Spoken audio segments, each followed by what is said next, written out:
At Pine Valley Hospital, the morning sun lit up the clean white hallways. Dr. David Black walked through them like he owned the place. His silver hair and kind smile made everyone trust him instantly. The nurses called him the Angel of Pine Valley because he took on the hardest cases.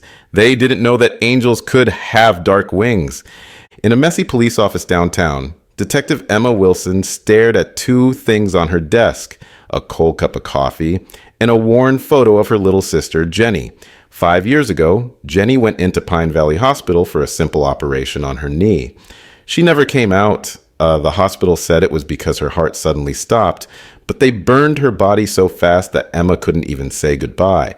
Jenny had written in her diary just a week before, "If anything happens to me, I want to be buried next to Mom." That's why Emma never believed the hospital story about Jenny wanting to be cremated. The office door burst open. A nurse with red hair, Sarah Cooper, rushed in, clutching a thick envelope. She looked over her shoulder like someone was following her. "Detective Wilson, please help me," she said, her voice shaking. "Something terrible is happening at Pine Valley Hospital." Emma's heart raced as Sarah spoke. "Rich patients are dying too fast, but their families are still paying hospital bills for months after they're gone." Emma leaned forward as Sarah told her story. During her night shifts, Sarah noticed strange things. Medical files would disappear. Test results would change overnight. But the scariest part was Dr. Black's special interest in wealthy patients who were already very sick. "He has a list," Sarah whispered. "He calls it his special cases. Every patient on that list has died within 2 months. Every single one." What Sarah said next made Emma drop her coffee cup. "Last night I saw him in his office past midnight. He wasn't alone. There was a man in an expensive suit giving him a briefcase. I heard them talk about the next one and insurance payouts. When they saw me, Dr. Black said they were discussing charity donations. But this morning, I checked. That man was from Life Shield Insurance Company." Emma pulled out Jenny's old case files with trembling hands. There it was. Dr. David Black had been her sister's doctor. Emma's throat went dry when she saw something else. Jenny's insurance had paid out $300,000 3 months after she died. The payments only stopped because Emma had finally canceled her sister's policy. While Emma dug deeper into the files, something else caught her eye. 28 of Dr. Black's wealthy patients had died in 5 years. All had large insurance policies. All were cremated within 24 hours. All had their medical records changed soon after. But there was something even stranger. Each patient had received a visit from someone called Mr. Gray from Life Shield Insurance just days before they died. At that moment, in his large corner office, Dr. Black smiled at his computer screen. Tomorrow's patient list showed a new name. Rose Thompson, age 70, retired business owner, terminal cancer patient. But what made his smile wider was the note beside her name. Policy update complete. 2.5 Mapler. He opened his drawer and pulled out a small blue bottle without a label. What nobody knew was that in Dr. Black's beach house, hidden behind a painting, sat a safe. Inside wasn't just money or jewelry. There was a laptop containing emails, photos, and bank records, showing that Pine Valley Hospital was just the tip of the iceberg. Dr. Black worked with a network of corrupt doctors across 5 hospitals. They called themselves the caregivers. Insurance companies paid them to speed up expensive terminal cases. But their biggest secret was still hidden. They weren't just killing dying patients anymore.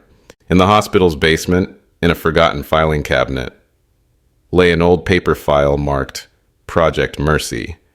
Inside was a list of completely healthy patients who had died under mysterious circumstances. Each name had a dollar amount next to it. At the bottom of the list was Jenny Wilson's name. And tomorrow morning, a young cleaner named Tommy Lee would knock that cabinet over while mopping. The file would fall out and everything would begin to unravel. Late that night, as Emma sorted through papers at her desk, her phone buzzed. A text from an unknown number. Your sister wasn't the first. Meet me at midnight tomorrow behind the hospital. Bring the insurance documents. She looked at Jenny's photo again. I'm close, sis, she whispered. Something bigger is going on here, and I'm going to find out what it is. She had no idea that she was about to uncover a crime so massive and twisted that it would shake the entire medical system to its core. What Emma didn't know was that someone was watching her office through a small camera hidden in the smoke detector. In a dark room across town, Dr. Blacks watched her on his phone screen. He picked up his phone and dialed a number. Mr. Gray, we have a problem. Detective Wilson is getting too close. Yes. Yes, I understand. Just like her sister? Of course, I'll schedule her for a routine checkup next week. The next morning started with a scream. Tommy Lee, the young cleaner, stood frozen in the hospital basement, staring at papers scattered across the wet floor. The old filing cabinet he'd accidentally knocked over had spilled its secrets everywhere. His mop slipped from his hands when he saw the numbers.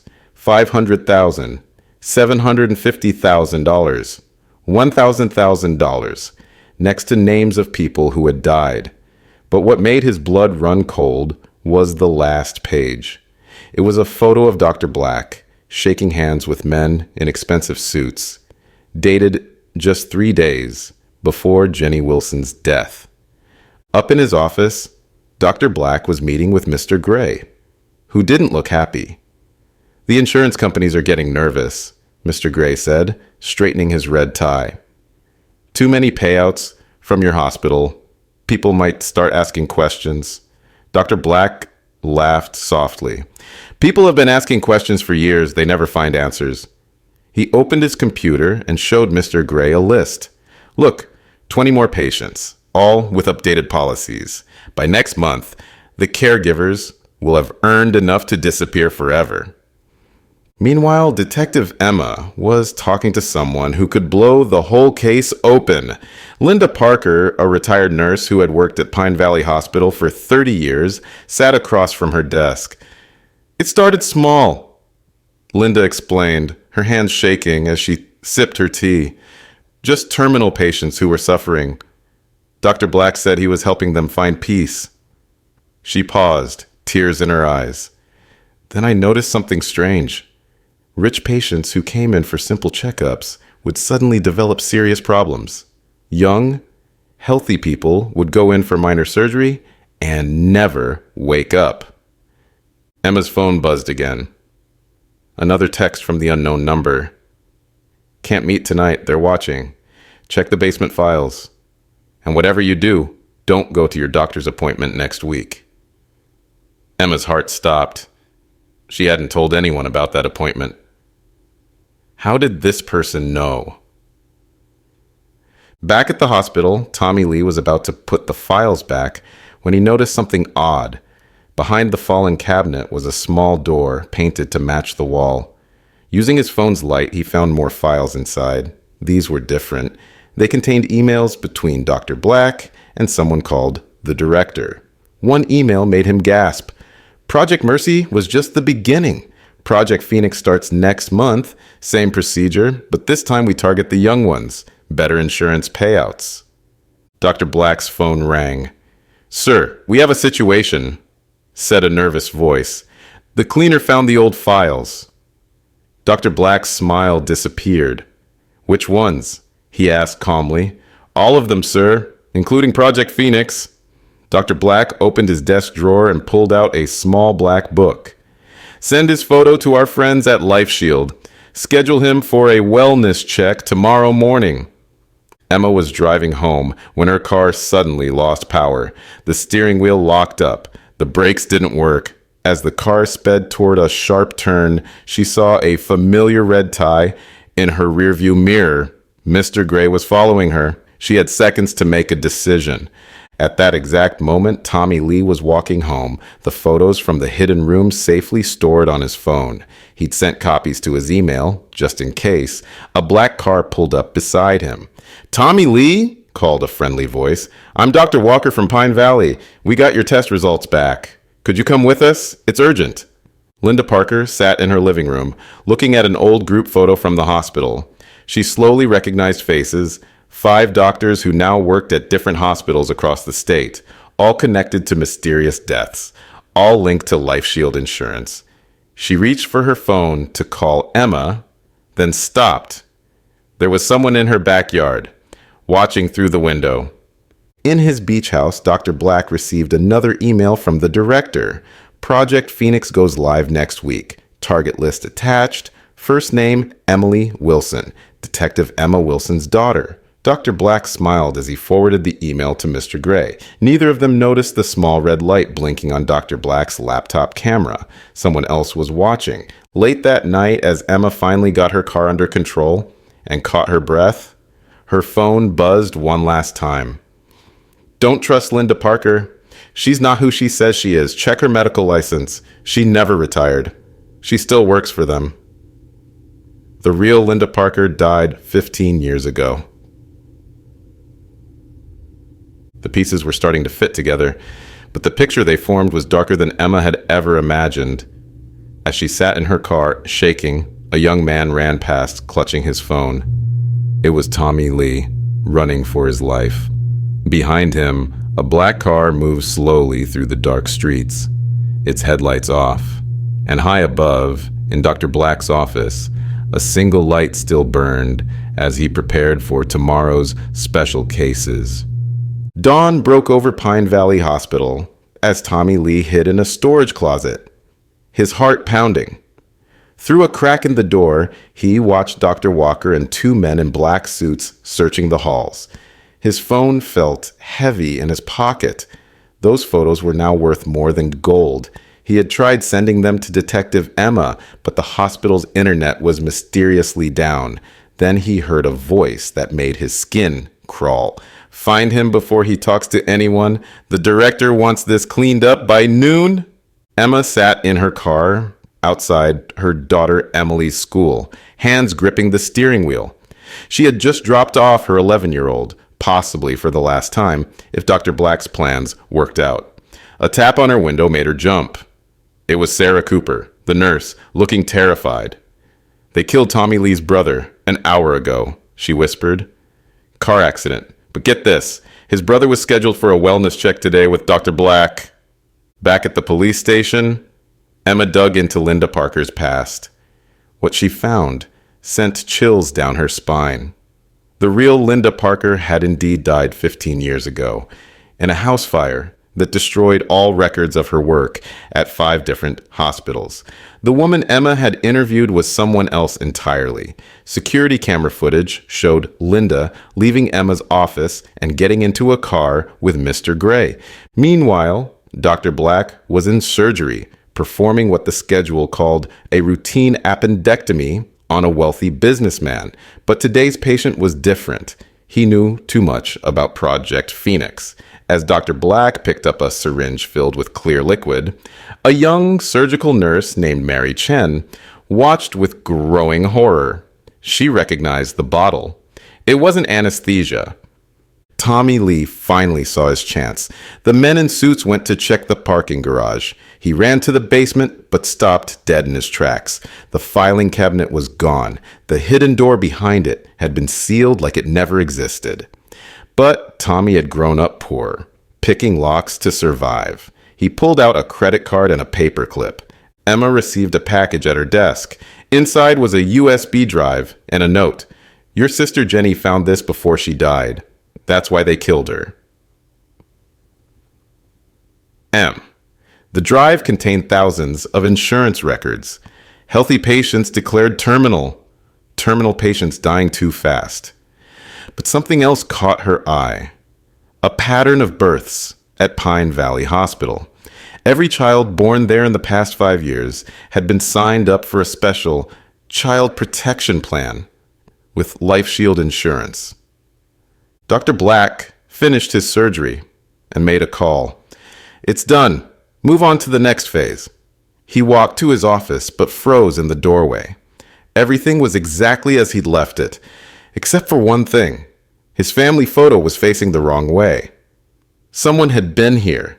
He quickly checked his safe behind the painting. The laptop was still there, but a small piece of paper had been slipped inside. "We know about the children. Stop now or everyone learns the truth."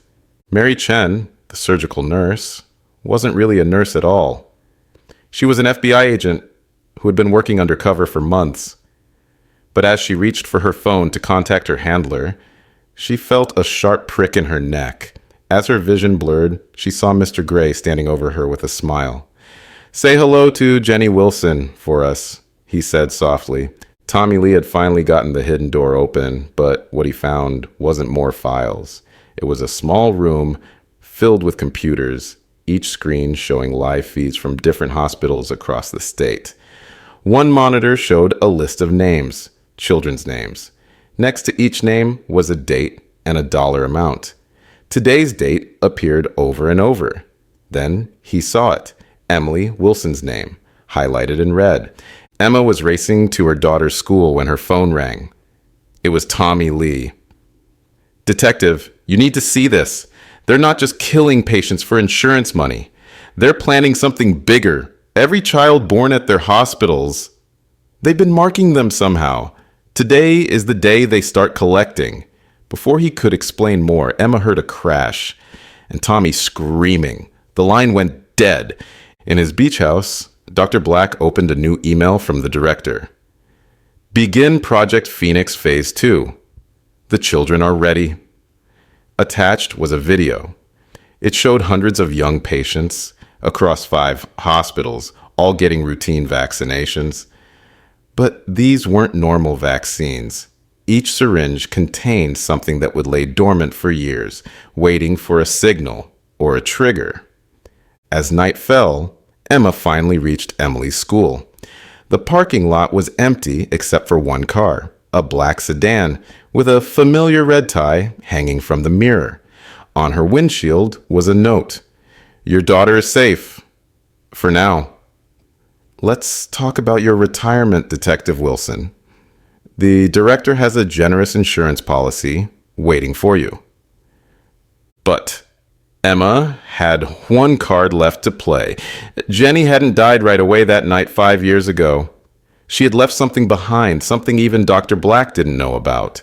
In Emma's trunk was an old diary, its pages filled with Jenny's neat handwriting. The last entry read, "If you're reading this, I'm dead. But I found the proof. The director isn't just running hospitals. They own the insurance companies too. And their real plan, it starts with the children. P.S. Check the birthmarks. They're not natural." Emma's hands shook as she read Jenny's diary again. Under the dim school parking lot lights, a page fell out. A photo of a strange birthmark, shaped like a tiny crescent moon. The same mark she had noticed on Emily's shoulder last week. The same mark she now realized was on every child in Emily's class photo. Inside the school, Emily sat in the nurse's office, not knowing she was in danger. The new school nurse, wearing a Life Shield insurance pin on her white coat, smiled as she prepared for the annual health check. But in her drawer wasn't just regular medical equipment. There was a small device labeled Phoenix Activator. Tommy Lee woke up in a dark room, his head throbbing. He wasn't alone. In the corner, Mary Chen, the undercover FBI agent, was slowly waking up too. "They knew about me all along," she whispered. "The director, it's not just one person. It's a whole organization. They've been planning this for 20 years. Before she could say more, the door opened. Dr. Walker entered with 2 nurses, pushing a cart full of medical equipment. Back at the police station, Emma's partner, Detective Mike Rodriguez, was connecting the dots. Every child with the crescent birthmark had been born on the same day at one of 5 hospitals. All had the same insurance policy. All had regular checkups with doctors connected to the caregivers. He reached for his phone to call Emma, but stopped. His own daughter had the same birthmark. Dr. Black sat in his office watching multiple screens. Each showed a different school nurse's office across the city. The time had come. He picked up his phone. "Begin phase 2. Activate the marks." What he didn't notice was a small red blinking light on his computer. Someone was recording everything. Sarah Cooper, the nurse who had first blown the whistle, wasn't just a regular nurse. She was Jenny Wilson's best friend from college, and she had been gathering evidence for 5 years. Hidden in her apartment was a wall covered with photos, documents, and strings connecting everything. In the center was a newspaper clipping from 20 years ago. Life Shield Insurance, founded by former genetic research scientists. Emma raced through the school hallways, her heart pounding. The nurse's office door was locked. Through the window, she saw Emily sitting calmly, while the nurse reached for a strange-looking device. Emma didn't hesitate. She broke down the door, but she was too late. The nurse smiled as she pressed the button. Nothing happened. The nurse pressed it again, looking confused. That's when Sarah Cooper's voice came from the hallway. "Looking for this?" She held up a small chip. "I switched the real activator 2 months ago. Did you really think Jenny didn't have friends in the hospital?" Suddenly, all the screens in Dr. Black's office went black. When they came back on, one message appeared. "The children are safe. The birthmarks were fake. The real marks are on the people you never suspected." Security cameras showed Tommy Lee and Mary Chen escaping their room. They had been working together all along. In his beach house, Dr. Black opened his safe in a panic. The laptop was gone. In its place was a photo of Jenny Wilson, not from 5 years ago, but from yesterday. She was very much alive, wearing an FBI badge, standing next to her sister, Emma. On the back was written, "Did you really think that body you cremated was mine?" The truth began to unravel, faster than anyone expected. The caregivers weren't just killing for insurance money. They were part of something bigger. Project Phoenix wasn't about killing children. It was about identifying the ones who had been secretly protected. Every fake birthmark represented a child saved from the director's real plan. As police cars surrounded Pine Valley Hospital, Mr. Gray ran to the roof with a briefcase full of documents. But someone was waiting for him. The real Linda Parker, very much alive, holding a gun. 20 years of undercover work, she said, just to find the director. Turn around. Dad. Emma's phone buzzed one last time. "Third floor storage room. Hurry." She found Tommy Lee and Mary Chen there, standing over an old computer. On the screen was a video of the director explaining the true purpose of Project Phoenix. It wasn't about killing people for money. The insurance company, the hospitals, the fake deaths. It was all a cover for something much darker. They were selecting special children for an experiment that would change humanity forever. But the director had made one final mistake. Every child they had marked was actually being protected by a network of undercover agents led by Jenny Wilson. The real experiment wasn't on the children with birthmarks. It was on the caregivers themselves. For 20 years, they had been unknowingly testing a new drug that was about to activate. Dr. Black looked at his hand as it began to shake.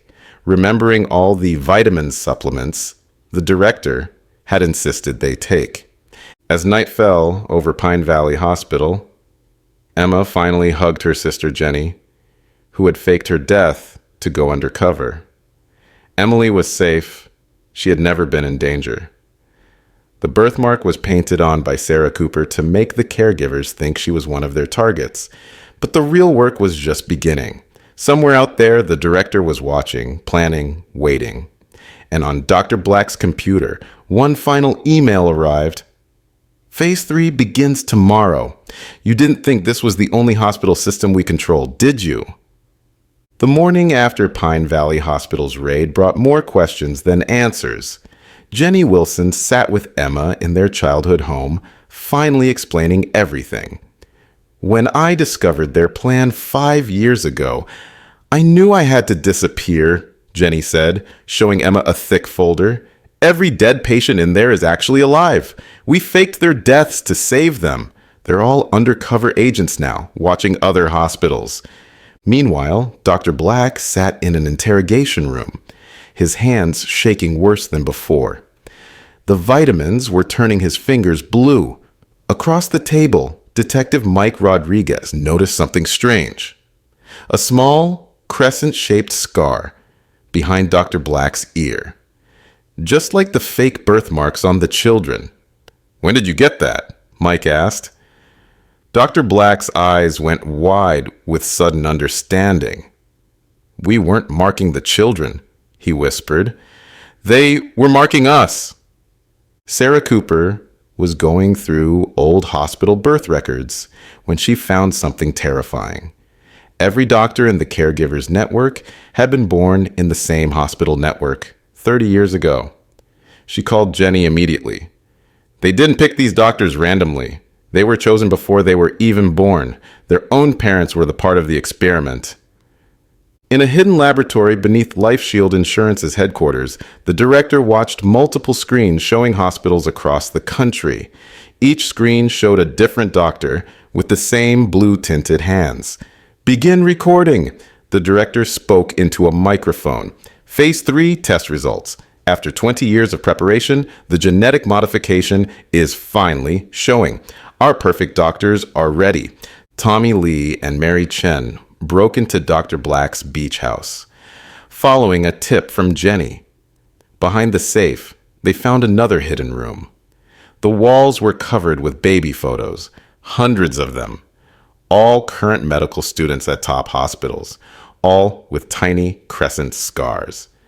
"They're not just controlling hospitals," Mary gasped. "They're creating their own doctors. But why?" Emma's daughter Emily surprised everyone during dinner. "Mom, remember when I had that high fever last year? Dr. Black gave me special medicine, but Aunt Jenny switched it before I took it." Jenny nearly dropped her fork. That medicine wasn't meant to cure. It was meant to identify. They weren't looking for special children. They were testing which children could spot their modified doctors. Deep in the police station's evidence room, Mike Rodriguez made a chilling discovery.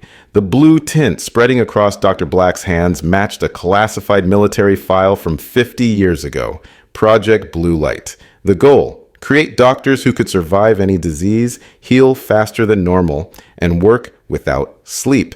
The caregivers weren't killing for money. They were proving they were superhuman. The director received an urgent message. "Test subject 139, showing signs of rejection." Security footage showed Dr. Walker collapsing in his cell, his entire body turning blue. But instead of dying, his wounds from the escape attempt were healing instantly. The experiment was working too well. These modified doctors weren't just immune to disease, they were evolving into something else. Jenny's phone rang at midnight. A call from someone she thought was dead. "Linda Parker was right about one thing," said the voice. "The director's her father, but he's also patient zero. The first successful genetic modification. He's been running this experiment for 50 years, creating generations of enhanced doctors. The insurance scheme was just to fund the research." In Dr. Black's office computer, Tommy Lee found encrypted files about Phase 4. The modified doctors weren't the end goal. They were just the beginning. The director planned to use them to modify everyone, creating a new kind of human. The dying patients, the insurance fraud, even Project Phoenix. It was all a test run for something bigger. Sarah Cooper discovered why they targeted rich patients. Each victim's insurance money funded the genetic research. But the real shock came when she found the director's original name, Dr. Thomas Parker, Linda's father, who supposedly died in a lab accident in 1973. He hadn't died. He had transformed. As Emma and Jenny drove to LifeShield's headquarters, Emily called with news that changed everything. "Mom, remember my school science project about genetic markers? All the kids with fake birthmarks have the same rare blood type. We're not the experiment. We're naturally immune to their modifications. That's why they were watching us." The director watched the Wilson sisters approach on his security cameras. He smiled, his blue-tinted skin glowing in the dark. "They think they've figured it all out," he said to Mr. Gray. "But they don't know the best part. He pressed a button, and across the country, every modified doctor's eyes turned bright blue. "We're not trying to change humanity," he continued. "We're trying to save it from what's coming. Show them the space signal we received 50 years ago. The real reason we need enhanced doctors. They're almost here." Above the city, strange lights moved across the night sky. The true purpose of Project Phoenix was about to be revealed, and it was bigger than anyone could have imagined. LifeShield's headquarters glowed with an eerie blue light as Emma and Jenny pulled into the parking lot. Through the windows, they could see doctors from all over the country, their skin glowing the same bright blue as the strange lights in the sky. Sarah Cooper's voice crackled over their radio. "You need to see this. Every TV channel just got interrupted by the same message." On screens worldwide, the director's blue-tinted face appeared. "50 years ago, I received a warning from space," he announced. "A disease was coming. Something that would wipe out humanity. We had to change, to become stronger. Every modified doctor, every fake death, every experiment was to prepare us. They arrived tonight." In the police station, Mike Rodriguez watched in shock as Dr. Black's whole body began to glow. But instead of looking scared, Dr. Black was smiling. "We're not the monsters here," he said. "We're the cure. Those children you thought we were targeting, we were protecting them. They're naturally immune like the director's granddaughter was. That's why he started all this." Tommy Lee and Mary Chen found something incredible in the hidden room. The baby photos weren't just of future doctors. They showed genetic markers. Every third child born had natural immunity to both the coming disease and the blue modification. Emily Wilson wasn't just immune. She could help others become immune too. The director's screens showed more. The modified doctors aren't weapons. They're shields. When the disease comes, they'll spread their modified genes, helping others survive. Yes, some people died in our experiments, but billions will live because of what we created. The lights you see aren't aliens coming to attack. They're coming to warn us. The real threat follows them. Jenny suddenly remembered something from 5 years ago. The night she discovered the truth, she saw Dr. Black crying in his office. Not from guilt over killing patients, but from reading a space message. Disease follows. 50 years to prepare, help coming. Make yourself stronger. The insurance money, the secret experiments, even Project Phoenix. It was all to fund and hide the biggest medical research project in history. Emily called her mom again. "The school computer is showing weird signals. All the kids with immunity. Our blood contains something that can control the blue changes. We're not just immune. We're the key to controlling it. The modified doctors can't spread their genes without our help." In his cell, Dr. Walker's blue skin began to pulse with light. Guards watched in amazement as he pressed his hand to a sick prisoner's arm. The prisoner's advanced cancer disappeared in seconds. "This is what we were made for," Walker said. "We can cure anything now. But without the immune children to keep us stable, we'll lose control. That's why we've been protecting them." Sarah Cooper found the final piece of the puzzle in an old space research file. The lights in the sky were beacons placed by aliens who had survived the same disease generations ago. They found Earth just in time to warn us, but could only communicate with certain humans, ones who would later birth naturally immune children. The director walked out of his building to meet Emma and Jenny. His blue skin glowed brightly, but his eyes were kind. "Your sister didn't run away to stop us," he said to Emma. "She joined us because she saw the truth. Your daughter Emily isn't just immune. She's part of the next step. The children like her will help us control these changes, guide humanity's evolution. That's the real Project Phoenix." Suddenly, the sky turned dark purple. The warning lights weren't just lights. They were ships, creating a shield around Earth. The disease was almost here. Through the police station window, Mike Rodriguez watched as his daughter's immunity began affecting the modified doctors near her, their blue glow becoming stable, controlled. Tommy Lee found one last file on Dr. Black's computer. The birth of every immune child was planned generations ago. Their families were chosen, protected. The Wilsons, the Coopers, even my own family. We're all part of a plan bigger than ourselves. Phase 4 isn't about modifying humanity. It's about bringing two kinds of humans together, the enhanced and the immune. Apart, we're vulnerable. Together, we're ready. The director turned to Jenny. Now you know why you had to die. To protect this secret, till everyone was ready to understand. Those lights above us, they're our teachers, arriving just in time. The real threat, the disease, hits Earth tomorrow. Thanks to the modified doctors and the immune children working together, we're finally ready. Emma looked at her phone. Photos were coming in from hospitals worldwide. Every doctor who had taken the vitamins was changing, their bodies becoming living shields against what was coming. And in schools everywhere, children like Emily were helping them control these new powers. The biggest medical conspiracy in history had just turned into humanity's only hope for survival. As the purple sky grew darker, Emily walked out of her school holding hands with a blue glowing Dr. Walker. Other immune children and modified doctors followed. Together, they looked up at the teaching lights above. Tomorrow would bring humanity's greatest challenge, but thanks to decades of secret preparation, they were ready to face it. The perfect crime had become the perfect cure.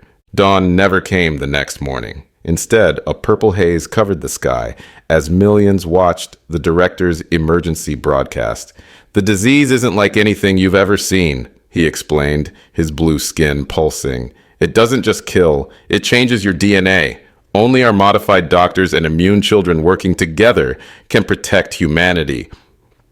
At Pine Valley Hospital, chaos erupted as the first cases arrived. People with strange purple marks on their skin, burning with fever. Dr. Black, still in handcuffs, watched through his cell window. "Let me help," he begged Mike Rodriguez. "Without us, they'll die." Mike looked at his phone. His daughter was already helping other blue doctors control their powers. He made his decision and unlocked the cell. Emma and Jenny raced to Emily's school, where an amazing sight greeted them. Emily and other immune children stood in a circle around Dr. Walker. As his blue glow threatened to spiral out of control, the children joined hands. Their natural immunity acted like a shield, helping him focus his healing powers. Together, they could cure the purple marks appearing on sick people's skin. Sarah Cooper discovered something in the hospital records that changed everything. The director didn't just get a warning. She told Tommy Lee and Mary Chen. He got instructions. The aliens left a blueprint in his DNA 50 years ago. Everything, the insurance scheme, the fake deaths, the experiments, it was all following their plan. They did the same thing on their world. The blue doctors and immune children aren't random. They're humanity's evolution. The alien ships above weren't just watching anymore. They sent down beams of light, forming protective domes over hospitals. Inside each dome, the air itself seemed to fight the disease. The director smiled. "They're not just warning us now," he said. "They're teaching us. Every modified doctor is receiving new information, learning how to use their powers better." Tommy Lee made another discovery in Dr. Black's files. The fake deaths hadn't just been about money. They were practice. "Look," he showed Mary Chen, every dead patient was someone who had survived the first wave of modifications. The director was building an army of enhanced humans, hiding them until they were needed. They're all coming back now. All over the city, supposedly dead patients began appearing. Their skin had the same blue glow as the doctors, but stable, controlled. Jenny recognized many of them. She'd helped fake their deaths. Each one had spent years in secret locations, learning to control their powers. Now they were ready to help others survive the change. Emily's role became clear as more people fell sick. The immune children weren't just controlling the Blue Doctor's powers. They could share their immunity temporarily with others. Dr. Walker called it guided evolution. Working together, the modified humans and immune children could help others survive the disease by changing them slowly, safely. The director gathered everyone at Pine Valley Hospital. Emma, Jenny, Sarah, Tommy, Mary, Mike, Dr. Black, and Dr. Walker. Emily and other immune children stood with them. What you see isn't the end, he explained. It's a beginning. The disease forces evolution. That's why it's so deadly. But together, we can guide that evolution, help people change safely instead of dying. Suddenly, Emma noticed something strange. The director's granddaughter, who they'd never met, walked in. She looked exactly like Emily. The immune children aren't random, the director explained. They're connected. Their DNA carries memories from the aliens' first visit to Earth thousands of years ago. They've been waiting, hidden in human bloodlines, for this moment. Dr. Black's computer showed a new message from space. Third wave begins. Guide them well. The director translated. The first wave was creating the modified doctors. The second was finding the immune children. The third wave is bringing them together, teaching them to help others survive the change. This disease isn't trying to kill humanity. It's trying to help us become something new. As night fell again under the purple sky, hospitals worldwide reported the same thing. Where immune children and blue doctors worked together, people survived the disease. They changed, yes, but safely, controlled.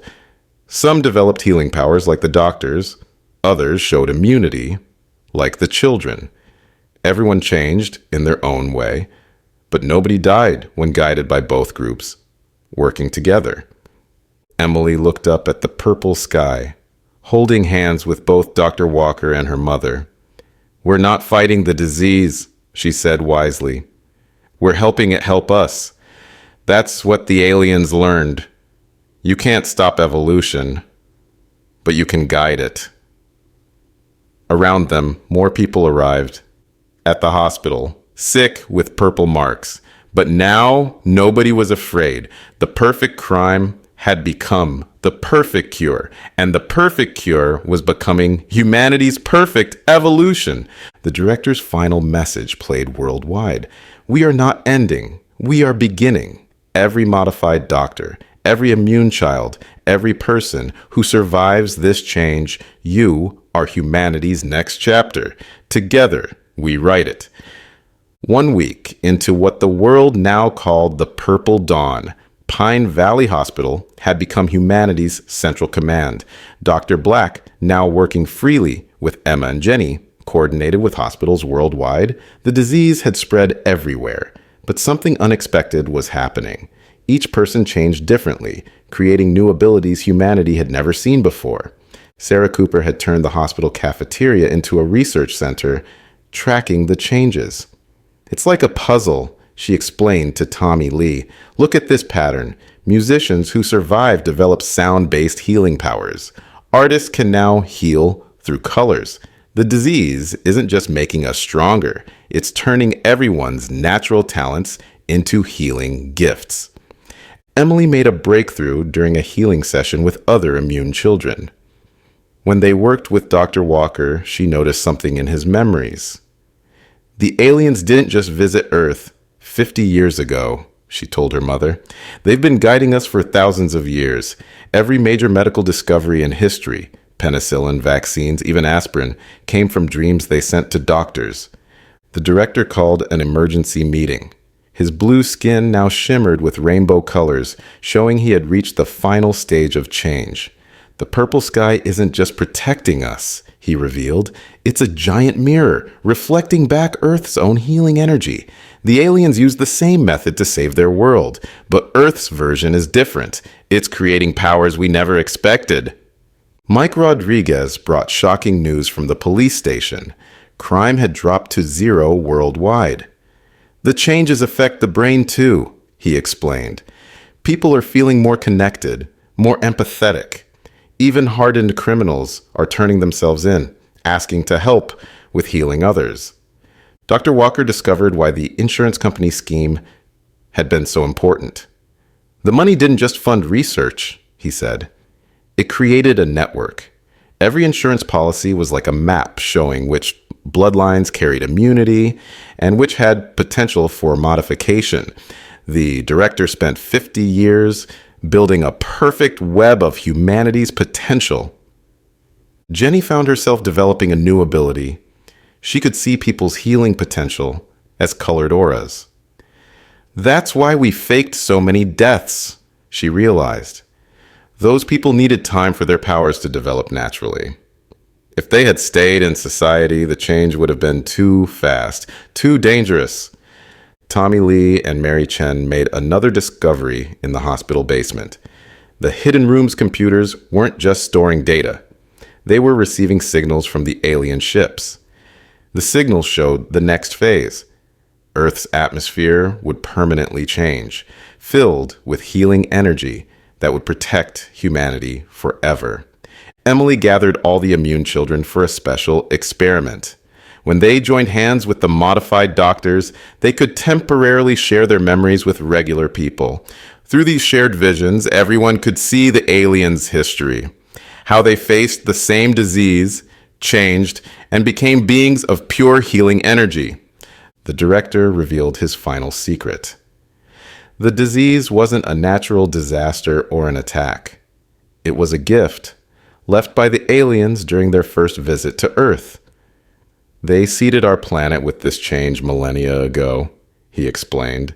Everything since then, evolution, civilization, medicine, was preparation for this moment.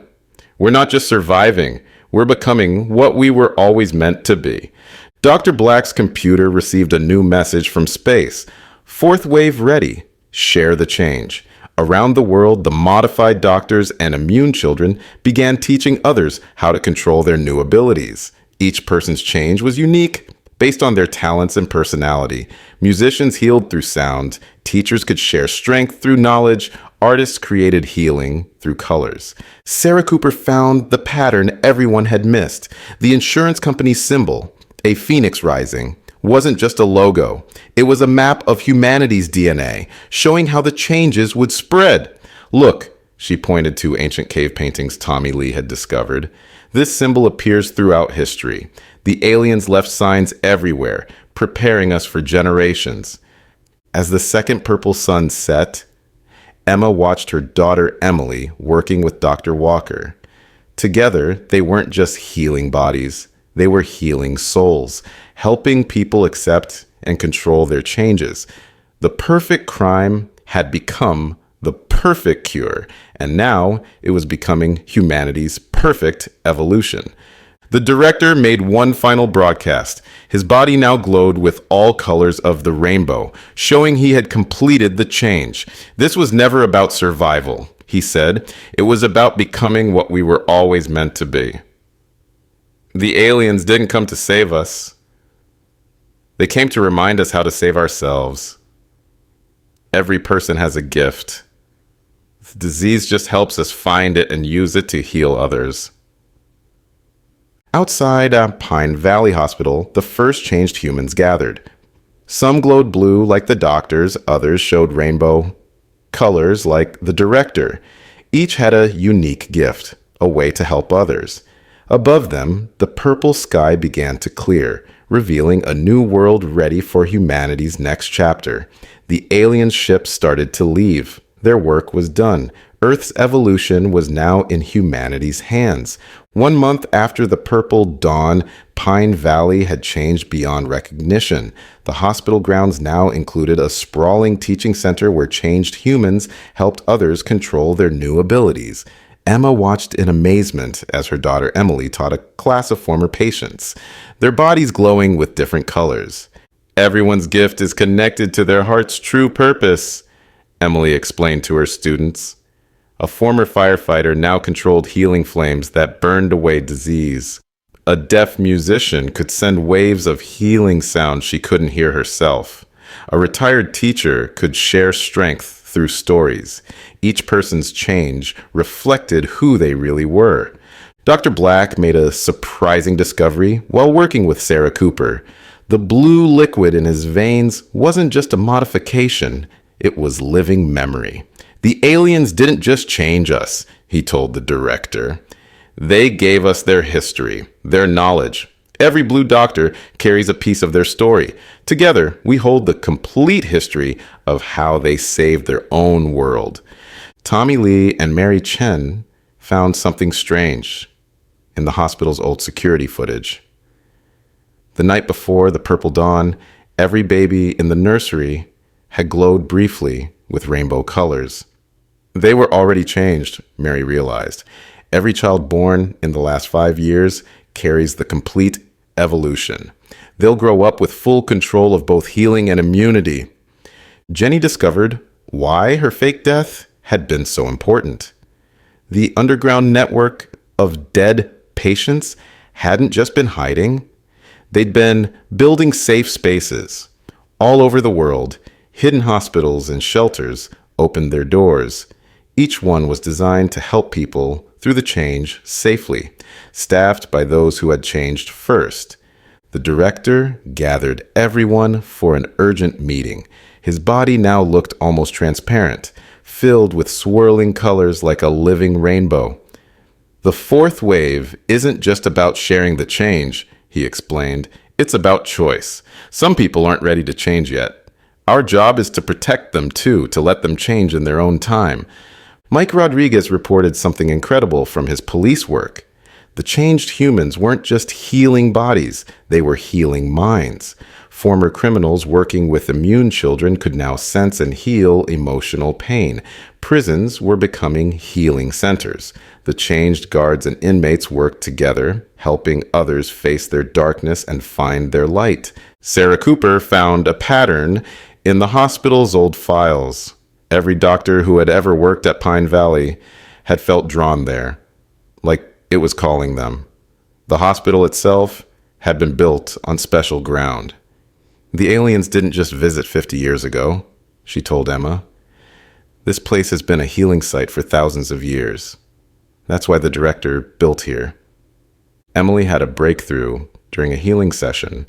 When she touched someone preparing to change, she could see their future gift. Everyone's power is already inside them, she said.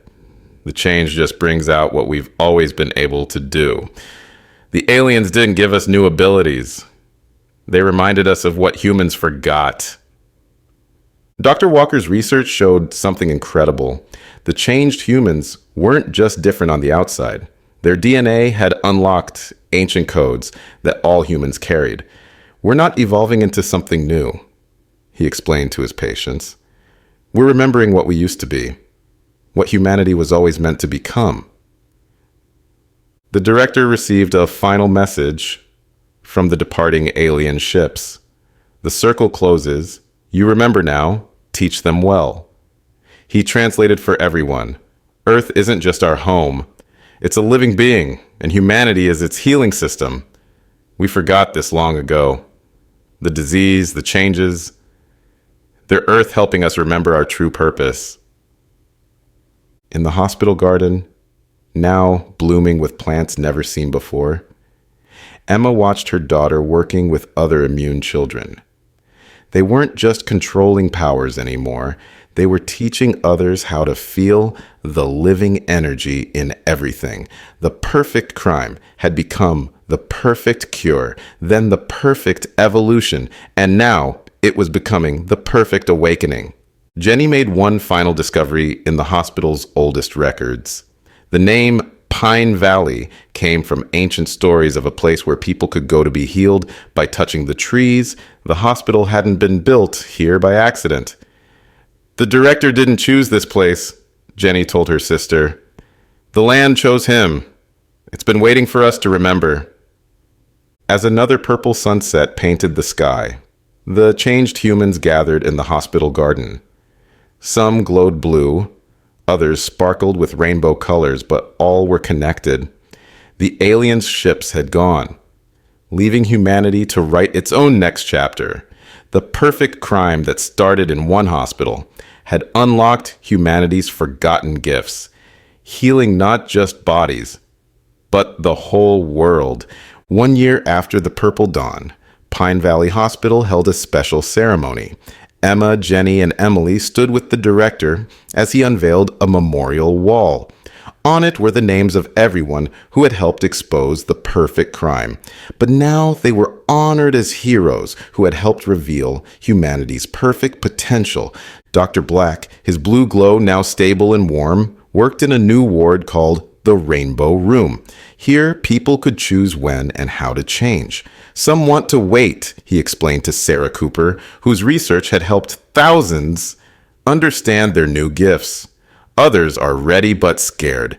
We give them time. Let them see all the possibilities. Emily had grown taller. Her ability to help others control their changes now legendary. But she had discovered something even more amazing. The aliens didn't leave, she told Tommy Lee and Mary Chen during a teaching session. They're still here, just in a different form. Every changed human carries a piece of their wisdom. We're not just healing people, we're building a bridge between two civilizations.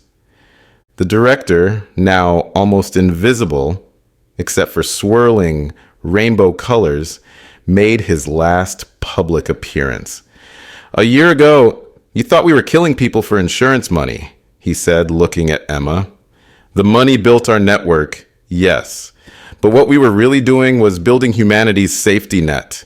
Everyone who died became a teacher. Every victim was actually a pioneer."